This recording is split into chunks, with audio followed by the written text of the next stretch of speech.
আসসালামু আলাইকুম বন্ধুরা, কেমন আছেন সবাই? আশা করি ভালো আছেন। আজকের এই ভিডিওতে আমি আলোচনা করব খাদ্য অধিদপ্তরের স্প্রেম্যান পদের কাজ এবং সংশ্লিষ্ট অন্যান্য বিষয়াদি নিয়ে।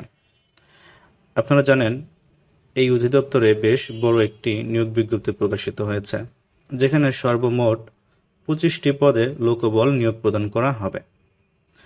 তো সার্কুলারের 25 নম্বর যে পদটি রয়েছে, অর্থাৎ স্প্রেম্যান, এই পদের কাজ আসলে কি? চলুন আজকে বিস্তারিত জেনে নিই। যদি কোনো প্রার্থী এই পদে আবেদন করতে চায়, তাহলে তার বয়স অবশ্যই সর্বোচ্চ 32 বছর হতে হবে। সেই সাথে যে কোনো স্বীকৃত বোর্ড হতে কমপক্ষে দ্বিতীয় শ্রেণীর অথবা সমমানের জিপিএ পেয়ে এসএসসি পাস করতে হবে। জেনারেল ছাড়াও যারা কিনা কারিগরি মাদ্রাসা কিংবা অন্যান্য শিক্ষা বোর্ড হতে এসএসসি পাস করেছেন, তারাও এই পদের জন্য আবেদন করতে পারবেন। এই পদের গ্রেড হচ্ছে 19 এবং বেতন ভাতা হচ্ছে 8,500 থেকে 20,570 টাকা পর্যন্ত।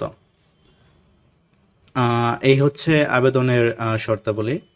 এবার চলুন জেনে নেই এই স্প্রেম্যান পদের কাজ আসলে কি। আপনারা স্প্রেম্যান নাম শুনে নিশ্চয়ই কাজ সম্পর্কে কিছুটা ধারণা লাভ করতে পেরেছেন। কৃষি জমিতে কীটনাশক প্রয়োগের জন্য এক ধরনের মেশিন ব্যবহার করা হয়ে থাকে। এই মেশিন আবার দুই ধরনের হয়, একটি হচ্ছে বিদ্যুৎ চালিত এবং অপরটি হচ্ছে হাত চালিত। এই সকল মেশিন ব্যবহার করে খাদ্য গুদামে কীটনাশক কিংবা মেডিসিন স্প্রে করতে হয় এই স্প্রেম্যান পদের লোকদের। আমরা জানি, বিভিন্ন খাদ্য গুদামে অনেক খাদ্যশস্য সংরক্ষিত থাকে।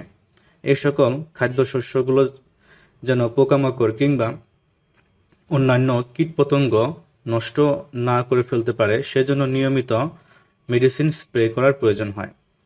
এই কাজের পাশাপাশি স্প্রে মেশিনগুলো সংরক্ষণ করা, নিয়মিত কর্তৃপক্ষকে রিপোর্ট প্রদান করা এবং স্প্রে করার সময় নিজের সেফটি বা নিরাপত্তাও নিশ্চিত করতে হয়। কারণ কীটনাশকের জন্য স্প্রে করা মেডিসিনগুলো মানবদেহের জন্য খুবই ক্ষতিকর। তাই যারা কিনা এই পদে কাজ করবে, তাদেরকে নিজের নিরাপত্তা নিশ্চিত করার জন্য সরকারি বিধিমালাও মেনে চলতে হবে। মোটামুটি এটি হচ্ছে একটি স্প্রেম্যান এর কাজ। এছাড়াও কর্তৃপক্ষ যদি অন্য কোনো দায়িত্ব প্রদান করে থাকে, তাহলে সেগুলোও পালন করতে হবে। তবে মূল কাজ সম্পর্কে আমি আপনাদেরকে ইতিমধ্যে ধারণা দিয়েছি।